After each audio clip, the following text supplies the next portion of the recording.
Hello guys. आज हम जानेंगे एटम्स एंड मॉलिक्यूल्स के बारे में। एटम्स क्या होते हैं एंड मॉलिक्यूल्स क्या होते हैं। गाइस, जानने से पहले हम एक बेसिक कंसेप्ट लेंगे। ध्यान से देखिए। देखिए, ये कोई हमने लकड़ी ले ली है और इसको मैं तोड़ता हूँ। बीच में से मैंने इजीली इसको तोड़ दिया, तो आप देखेंगे इसके दो टुकड़े बन जाते हैं। अगेन मैं इसको फिर तोड़ता हूँ तो इसके दो टुकड़े हो जाएंगे, इसके भी दो टुकड़े हो जाएंगे। लेकिन अब मैं अगर इसको फिर से तोड़ता हूँ, फिर मैंने करा, तो आप देखेंगे तोड़ने में बहुत ही मुश्किल आती है। बहुत ही मुश्किल से ये टूटते हैं, लेकिन चलो किसी तरह टूट भी जाते हैं। लेकिन बट अब अगर मैं इनको तोड़ूं हाथ से, तो ये क्या टूट पाएंगे? डेफिनेटली नहीं टूट पाएंगे, या टूटेंगे भी तो बहुत ही मेहनत के बाद टूटेंगे। तो इससे हमें एक बात समझ में आई, किसी पार्टिकल्स को जब हम तोड़ते हुए जाते हैं, तो जैसे ही हमें उसके सबसे स्मॉलेस्ट पार्टिकल हमें मिलते हैं, और उस स्टेज पर इनको तोड़ना बहुत ही मुश्किल हो जाता है। तो इसी तरह से हम कह सकते हैं, किसी मैटर को जब हम तोड़ते हुए जाते हैं, उसको ब्रेक करते हैं, तो हमें एट द एंड एक ऐसी स्टेज मिलती है जहाँ पे उसके छोटे छोटे पार्टिकल्स मिल जाते हैं, जिनको तोड़ना बहुत ही कठिन हो जाता है। तो गाइस, इन्हीं पार्टिकल्स को हम एटम कह करके बुलाते हैं। तो हम एक कह सकते हैं मोटा मोटी कि जो भी मैटर होता है, ये बना होता है आपका मॉलिक्यूल्स का। और जब हम मॉलिक्यूल्स को हम तोड़ते हैं, तो हमें स्मॉलेस्ट पार्टिकल्स मिलते हैं, जिनको तोड़ना बहुत ही कठिन होता है या तोड़ा ही नहीं जाता है। उनको बोलते हैं हम atoms. So I can say that atoms are the molecules that cannot be further divided chemically to form another individual particle, that is known as atom. So these atoms are building block of the matter. कहते हैं ना, जब एक घर खड़ा होता है, आपका घर बना होता है दीवारों का, और दीवार बनी होती है ईंट की, तो आपकी जो ईंट होती है, ये एक यूनिट होती है, बेसिक यूनिट होती है। समझ में आ रहा होगा? ईंट आपकी बेसिक इकाई होती है, यूनिट होती है पूरा घर खड़ा करने के लिए। ऐसे ही एटम जो होता है, atom is the basic unit of the matter. तो गाइस, अब हम इस एटम के साइज की बात करते हैं कि भाई ये एटम बहुत छोटा होता है, जिसको आगे तोड़ा भी नहीं जाता। तो अब इसका साइज कितना होता होगा? तो साइज की हम बात करते हैं, तो इसका साइज हम नैनोमीटर में नापते हैं। 1 नैनोमीटर 10⁻⁹ मीटर के इक्वल होता है। ये हमने याद रखना है। या हम कह सकते हैं 1/10⁹ 1 बिलियंथ पार्ट। 1 नैनोमीटर जो होता है, 1 बिलियंथ पार्ट होता है 1 मीटर के। सो हम जब भी इसका साइज को नापेंगे, वो हम नैनोमीटर में नापेंगे। क्या? एटम के साइज को। और ये एटम्स जो होते हैं, ये बहुत ही रिएक्टिव होते हैं। जनरली एटम एटम के साथ मिलकर के एक मॉलिक्यूल बनाएंगे। जैसे एक ऑक्सीजन का एटम हुआ, एक दूसरा ऑक्सीजन का एटम आया, दोनों ने मिलकर O2 बनाया। तो ये O2 क्या है? ऑक्सीजन का। This is the molecule. और ये O क्या था?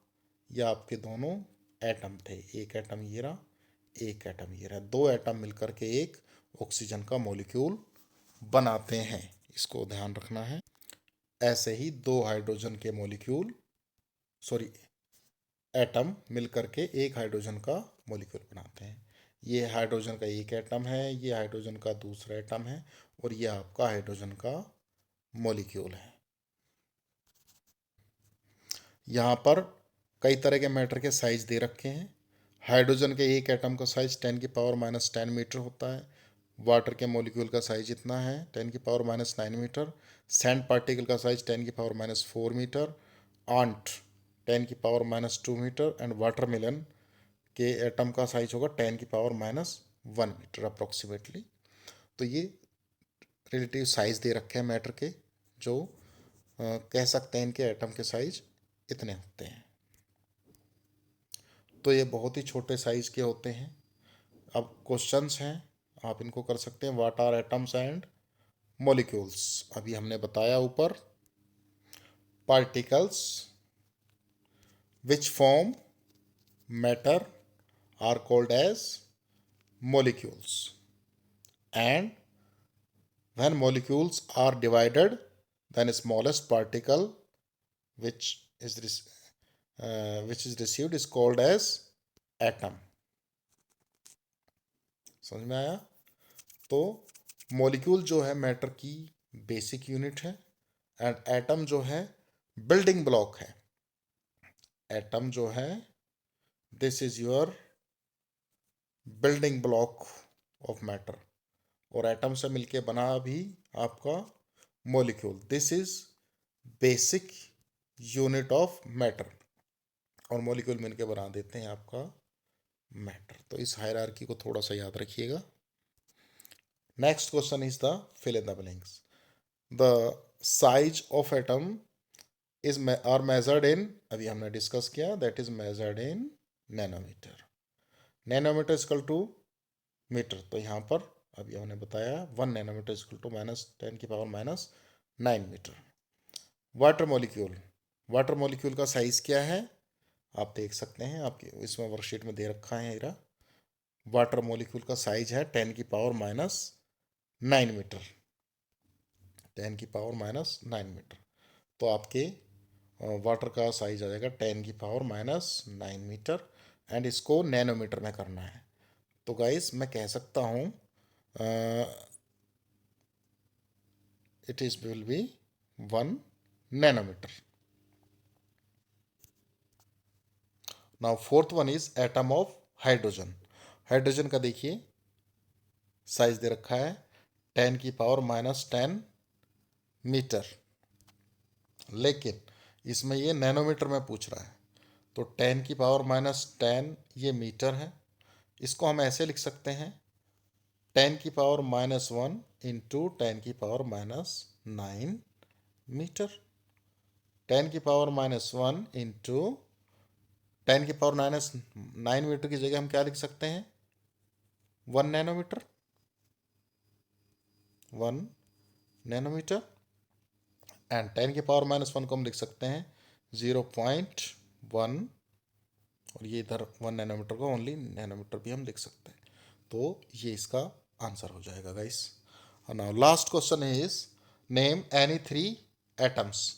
एटम्स कुछ भी है, हाइड्रोजन का एटम हो गया, ऑक्सीजन का एटम हो गया, नाइट्रोजन का एटम हो गया, these are the atoms. So it was all about today's concept. अगली क्लास में हम एक नए टॉपिक के साथ मिलेंगे।